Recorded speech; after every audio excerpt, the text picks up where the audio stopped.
अगर आप open pores के लिए स्किन केयर करते हो तो एक बात का ध्यान रखना है कि प्रोडक्ट्स काम तो करते हैं, लेकिन उन्हें अपना असर दिखाने में थोड़ा टाइम लगता है। लेकिन अब मान लो कि कुछ ही महीनों बाद आपकी शादी है, कोई इंपॉर्टेंट फंक्शन है या फिर आपको थोड़ा जल्दी से रिजल्ट चाहिए, तो ऐसे केसेस में आप डर्मेटोलॉजिस्ट से प्रोफेशनली इन क्लिनिक ट्रीटमेंट के बारे में बात कर सकते हो। आज के इस वीडियो में हम ओपन पोर्स के लिए यूज होने वाले इन क्लिनिक ट्रीटमेंट के बारे में बात करेंगे और ये समझने की कोशिश करेंगे कि ये ट्रीटमेंट कैसे काम करते हैं, किन लोगों के लिए सुटेबल होते हैं और इनसे आप किस तरह के रिजल्ट देख सकते हो। अगर बात प्रोफेशनल ट्रीटमेंट की करें तो उसमें सबसे पहला ऑप्शन आता है फ्रैक्शनल CO2 लेजर का। इस ट्रीटमेंट में स्किन के अंदर बहुत छोटे छोटे कंट्रोल माइक्रो इंजरीज की जाती है। जब स्किन इन्हें रिपेयर करती है तब नया कोलेजन बनना शुरू होता है और जैसे जैसे कोलेजन बढ़ता है पोर्स के आसपास की जो स्किन होती है उन्हें बेटर तरीके से सपोर्ट मिलता है, जिसकी वजह से ओपन पोर्स धीरे धीरे छोटे दिखने लगते हैं। लेकिन अगर आपकी skin Indian brown skin tone की है तो इस लेजर को आपको बहुत सोच समझ के यूज करना चाहिए। अगर ट्रीटमेंट की सेटिंग सही ना हो या फिर किसी एक्सपीरियंस डर्मेटोलॉजिस्ट के बिना किया जाए तो पिगमेंटेशन का जो रिस्क होता है वो बहुत ज्यादा बढ़ जाता है। इसलिए इस ट्रीटमेंट को हमेशा किसी क्वालिफाइड डर्मेटोलॉजिस्ट के अंदर ही करना चाहिए। अगर फ्रैक्शनल CO2 लेजर आपके लिए सूटेबल ना हो तो एक और ऑप्शन है एरेबियम ग्लास लेजर। ये खास तौर पे ब्राउन स्किन के लिए सेफ माना जाता है क्योंकि इसमें पिगमेंटेशन और ट्रीटमेंट के बाद सन से सेंसिटिविटी का जो रिस्क होता है वो कम होता है। इस ट्रीटमेंट में 1 या 2 सेशन से पूरा रिजल्ट नहीं मिलता है।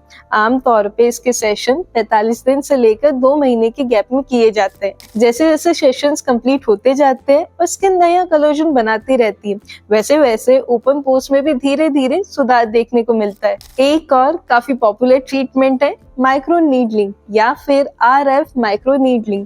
दोनों का मेन पर्पस स्किन के अंदर कोलेजन के प्रोडक्शन को बूस्ट करना होता है। इस ट्रीटमेंट में बहुत बारीक नीडल्स स्किन में माइक्रो चैनल्स बनाती है, जिससे बॉडी रिपेयर प्रोसेस शुरू करती है और नया कोलेजन बनने लगता है। RF माइक्रो नीडलिंग में इसके साथ रेडियो फ्रीक्वेंसी एनर्जी भी यूज की जाती है, जो कोलेजन प्रोडक्शन को और अच्छे से बूस्ट करने में मदद करती है। आमतौर पे 3 से लेकर 5 सेशन के बाद ओपन पोर्स में अच्छा खासा सुधार देखने को मिलता है और अगर स्किन की सही तरीके से केयर की जाती है तो इसके जो रिजल्ट होते हैं वो काफी समय तक बने रहते हैं। इन ट्रीटमेंट के साथ कई सारे डर्मेटोलॉजिस्ट कुछ एडिशनल प्रोसीजर्स को भी सजेस्ट करते हैं, जैसे कि PRP, एक्सॉन्स या TDRN।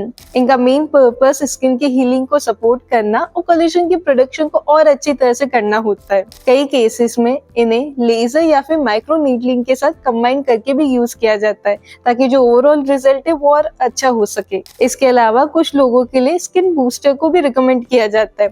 ये हाइड्रोलॉनिक एसिड के बहुत छोटे छोटे मॉलिक्यूल होते हैं जिनको स्किन के अंदर इंजेक्ट किया जाता है। ऐसा करने से स्किन ज्यादा हाइड्रेटेड, प्लम और फर्म दिखाई देती है और जब स्किन की ओवरऑल क्वालिटी इंप्रूव होती है तो ओपन पोर्स भी पहले के मुकाबले कम नजर आते हैं। तो दोस्तों ये थे ओपन पोर्स के लिए कुछ कॉमनली यूज प्रोफेशनल ट्रीटमेंट, लेकिन सबसे जरूरी बात ये है कि इनमें से कौन सा ट्रीटमेंट आपके लिए सही रहेगा, कितने सेशंस की जरूरत होगी या फिर किस ट्रीटमेंट को किस चीज के साथ कंबाइन करना चाहिए, ये सारी चीजें आपकी स्किन देखने के बाद सिर्फ एक क्वालिफाइड डर्मेटोलॉजिस्ट ही डिसाइड कर सकता है। इसलिए बिना किसी प्रॉपर कंसल्टेशन के किसी भी ट्रीटमेंट पे भरोसा नहीं करना चाहिए। तो अभी के लिए इतना ही। अगर आपको वीडियो हेल्पफुल लगी होगी तो प्लीज वीडियो को लाइक करना और चैनल को सब्सक्राइब करना मत भूलना।